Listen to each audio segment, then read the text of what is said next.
बढ़ गया, विराट कोहली बढ़ गया, जायसवाल बढ़ गया, गिल बढ़ गया, पंत बढ़ गया। हमें हमारे साथ ये हो क्या रहा है?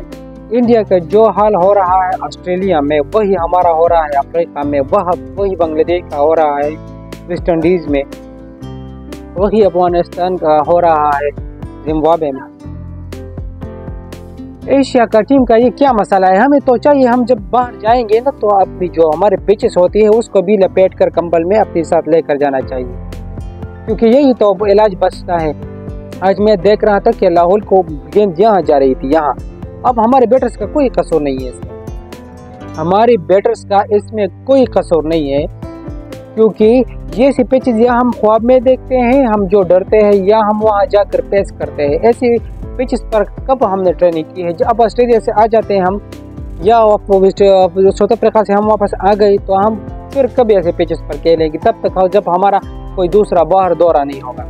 हमारे पास ऐसे पिचेस की कमी है, तो जहाँ पर भी ऐसे पिचेस हमें मिलेंगे एशियन टीमों को, हम ऐसे कब पाएंगे। ऐसे हमारी जो सूरत हाल होगी, जो हमारे अभी हो रहे हैं एशियन टीम का बाहर जाकर, और फिर हमारा कोहली साहब और हमारा बाबर साहब, वाह कुर्बान जाओ, ये बहुत जबरदस्त खिलाड़ी है दोनों। विराट कोहली का तो शायद में भी ये आखिरी सीरीज होगा, क्योंकि मुझे नहीं लगता कि वो अपने आप को बचा पाएगा।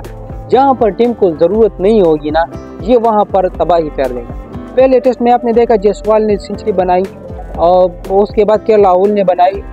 जब टीम को ज्यादा जरूरत नहीं थी, ये वहाँ पर आकर हल्ला गुल्ला करके सेंचुरी बना दिया। और जहाँ दूसरे तीसरे टेस्ट में जब ज्यादा जरूरत थी, ये ऑफ द बॉल तोड़कर आउट हो जाता है। मैंने कहीं पे सुना है कि विराट कोहली ने कहा था कि मैं तकरीबन 10 साल तक बटर चिकन और बिरयानी से परहेज किया था। 10 साल बहुत काफ़ी अर्सा होता है एक पंजाबी के लिए। तो मैं चाहता हूँ अगर ये 10 साल बटर चिकन और बिरयानी से परहेज कर सकता है, तो ये 10 ओवर बाहर जाती हुई गेंदों को क्यों नहीं छोड़ सकता?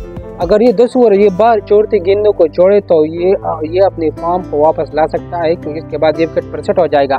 दूसरा हमारा बाबर आजम, वो भी एक किंग है, और ये वहाँ पर भी एक किंग है। ये कहा तो किंग का मुझे लगता है ये आखिरी सीरीज होगा। इसके बाद मुझे नहीं लगता इसको टीम की जरूरत होगी। ये अब टीम पर बोझ बनता जा रहा है। हमारे सीनियर जो हमारे आइडियल हैं, मेरे भी, आप सब लोगों के होंगे, उसको चाहिए जब वो अपनी पीक पर होंगे तो उस वक्त वो रिटायरमेंट ले रहे, जैसे वो याद रहे, जैसे विराट तेंदुलकर, जैसा हमारा सईद अनवर, जैसा हमारा इमाम, जैसा मोहम्मद यूसुफ, जैसा हमारा मोहम्मद यूसुफ, जैसा हमारा यूनुस खान। इसी तरह नहीं भाई, जब ये टीम पर बोझ बन जाएगी, जिसको ड्रॉप कर दिया जाएगा, ये फिर रिटायरमेंट का ऐलान कर देगी। वैसे हमारा बाबर आजम क्यों स्ट्रगल कर रहा है, हम इस पर फोर्स करें कि आप स्ट्राइक रेट को बढ़ाओ। जब हमने उसको 20, मुझे लगता है कि बाबर आजम का अभी 20 का करियर खत्म होना चाहते हैं।